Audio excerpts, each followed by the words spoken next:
दा जोंनि जोंनि दिनावहाय खुनु गोग्लैसोनाय ओनसोलखौ जों दोननो नागिराखै जायनि जाहोनाव जोङो बेवहाय टुरिज्म सेक्टरखौ बयनिख्रुइ जौगानाय हालाम हिसाबै जोंनि नैबे उल्टापानि एरियाखौ जोङो बानायनो नागिरदों जायनि थाखाय बेवहाय जोंहा 232टा जोंनि सिख्रिफोरनि रिसार्च सेन्टारबो जोङो दिनै गायसननो हाबाय आरो लुफुंगासिनो दङ देग्लायनि गेजेराव बियो फोजोबनाय जागोन। बेखौथ' जोंनि सरकारा आगोलनिफ्रायनो नाजाबोखादों मानोना जोंनि सरकारनि दिनाव मानब प्रमद बर' बिथांनि दैदेननायाव जोङो मोननै नेसनेल पार्क गायसननो हाबाय मोनसेया रायमना नेसनेल पार्क आरो गुबुन मोनसेया दिनै जोहोलाव सिकनाझार मुङै जोहोलाव सिकना जोहोलावनि मुङाव जोङो दिनै मोनसे गोदान नेसनेल पार्क बानायनो हादों।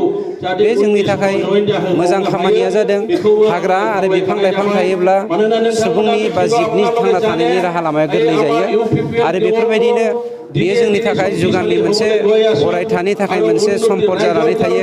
मिथिंगानि सम्पदजों जोङो टुरिज्म सेक्टरखौ जौगाहोनानै जोंनि इक'नमिक बेकखौ जोङो फोगोमनो हायो आरो बेफोर थांखिजोंनो जोङो नेसनेल पार्कखौ बानायदों।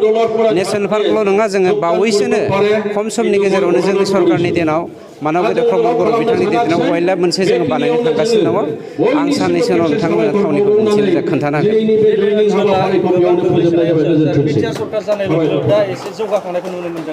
गोग्लैसोनाय होननायनिथ' बाथ्रा नङा खिन्थु जोंनि मानसिफ्रा गोग्लैसोनाय नोजोरजों सिगां नायबोदोंमोन नंखायनो गोग्लैसोनानै दङमोन।